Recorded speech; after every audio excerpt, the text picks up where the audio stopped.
Hello दोस्तों, स्वागत है आपका हमारे YouTube चैनल स्टडी जेट पर। मैं प्रमोद कुमार आपको हिंदी के विभिन्न प्रकार के टॉपिक से अवगत कराता आया हूँ और इसी क्रम में आज हमारा हिंदी का एक टॉपिक है संज्ञा। संज्ञा यानी कि नाउन।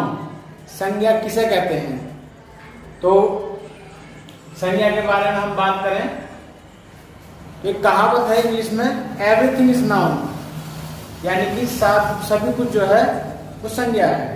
अर्थात हम इसको परिभाषित कर लेते हैं।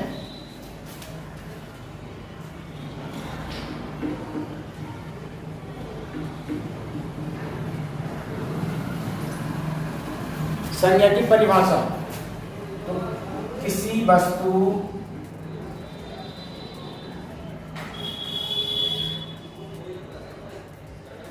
स्थान,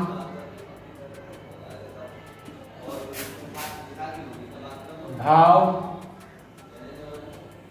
या किसी के नाम को नाम आदि को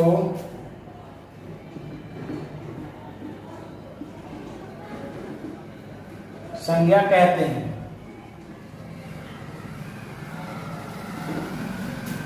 अर्थात कोई वस्तु है या किसी का नाम या स्थान या कोई मन का भाव, सभी कुछ हमारे लिए संज्ञा है। अर्थात कोई भी चीज है जिसको हम देखते हैं या नाम से पुकारते हैं तो वो संज्ञा है। ठीक है। अब जैसे एग्जाम्पल ले लेते हैं, किसी का नाम हो गया राम, पर्वत का नाम हो गया हिमालय, या नदी का नाम हो गया गंगा, या वृक्ष का नाम हो गया पेड़ का पीपल। अर्थात जो कुछ भी उपस्थित है उसको संज्ञा कहते हैं। चाहे मैं हूं, या ये बोर्ड है, ये मार्कर है, डस्टर है, ये सभी क्या है? ये संज्ञा है। तो संज्ञा के प्रकार के बारे में बात कर लेते हैं। तो संज्ञा के बाद संज्ञा के भेद या संज्ञा के प्रकार। तो संज्ञा के 5 प्रकार हैं। नंबर 1 व्यक्तिवाचक संज्ञा, नंबर 2 जातिवाचक संज्ञा, नंबर 3 भाववाचक संज्ञा, नंबर 4 समूहवाचक संज्ञा और नंबर 5 द्रव्यवाचक संज्ञा। तो सबसे पहले हम बात करते हैं व्यक्तिवाचक संज्ञा की।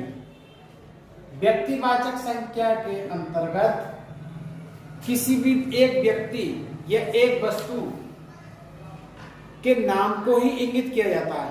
अर्थात किसी का नाम, जैसे किसका नाम, किसी का नाम लिख लेते हैं राम, तो राम सिर्फ एक ही व्यक्ति को संबोधित किया जा रहा है। या फिर गंगा, तो गंगा केवल एक ही है। अर्थात एक ही व्यक्ति या एक ही वस्तु या एक ही स्थान को जब हम इंगित करते हैं तो वो व्यक्तिवाचक संज्ञा कहलाती है। अर्थात किसी दूसरे की नहीं। यदि गंगा है तो गंगा केवल एक है। या इसमें लिख लेते हैं हम अमेरिका, अमेरिका या पृथ्वी, तो केवल एक ही पृथ्वी है और एक ही अमेरिका है। यानी कि किसी एक व्यक्ति या वस्तु को जब हम संबोधित करते हैं तो वो हमारी व्यक्तिवाचक संज्ञा कहलाती है। नंबर 2 जातिवाचक संज्ञा। जातिवाचक संज्ञा के अंतर्गत क्या होता है? किसी भी एक व्यक्ति को पूरे, जैसे मैंने एग्जांपल से आप समझेंगे, लड़के, तो ये यहां पर विभिन्न प्रकार के लड़के, कोई एक लड़के को इंगित नहीं करता है, ये पूरे एक समूह को, यानी कि पूरे वर्ग को, लड़के को चाहे हमने लिख दिया लड़की, तो ये लड़के, लड़की, मनुष्य या महिला, महिला, तो ये सारे जो हैं एक ही जाति को इंगित कर रहे हैं। लड़के हैं तो बहुत सारे लड़के, लड़कियां हैं तो बहुत सारी लड़कियां। ठीक है। इसी प्रकार हमारा नेक्स्ट है भाववाचक संज्ञा। भाववाचक संज्ञा क्या है? तो मन के भाव प्रकट करना अर्थात गुण या दोष, ये हमारे भाववाचक संज्ञा के अंतर्गत आते हैं। जैसे मिठास या बुढ़ापा, ये हमको दिखता नहीं है लेकिन ये मन के भाव हैं, इसीलिए इनको भाववाचक संज्ञा कहते हैं। मैं लिख देता हूं यहां पर मिठास, एग्जाम्पल, बुढ़ापा,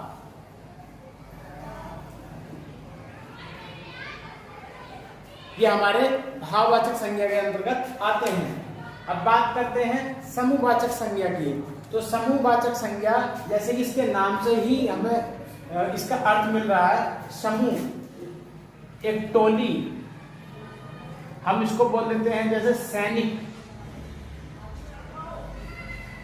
तो सैनिक क्या है? ये एक समूहवाचक संज्ञा है। सैनिक हुआ, ये हम बोलते पुंछ हुआ या गुच्छा हुआ, ये सब हमारा जो है समूहवाचक संज्ञा के अंतर्गत आता है। और नंबर 5 द्रव्यवाचक संज्ञा। द्रव्यवाचक संज्ञा के अंतर्गत किसी भी पदार्थ को हम शामिल कर लेते हैं। जैसे दूध हुआ,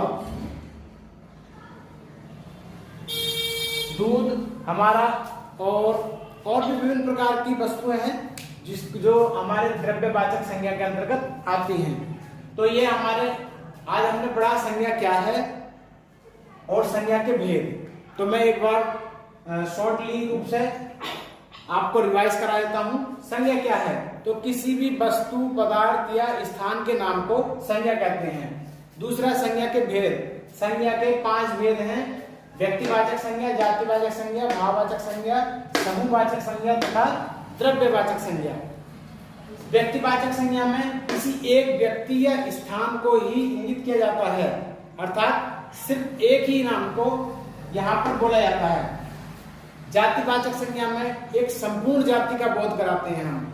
यदि लड़का है तो समस्त लड़के, लड़कियां हैं तो समस्त लड़कियां, महिला है तो समस्त महिलाएं, और पुरुष है तो समस्त पुरुष। ठीक है। उसके बाद भाववाचक संज्ञा।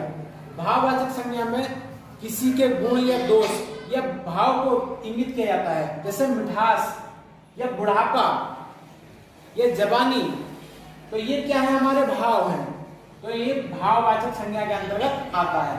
उसके बाद समूहवाचक संज्ञा। टोली, सैनिक, ये सब क्या है? एक समूह है, एक गुच्छा है। तो ऐसे इनको हम समूहवाचक संज्ञा के अंतर्गत रखेंगे। द्रव्यवाचक संज्ञा में जितने भी पदार्थ हैं, जितने भी द्रव्य हैं, वो हमारे सब द्रव्यवाचक संज्ञा के अंतर्गत आते हैं। जैसे एग्जाम्पल दूं तो ये आज का हमारा टॉपिक आपको कैसा लगा कमेंट जरूर करें और चैनल को सब्सक्राइब जरूर करें। धन्यवाद। मिलते हैं नेक्स्ट वीडियो में।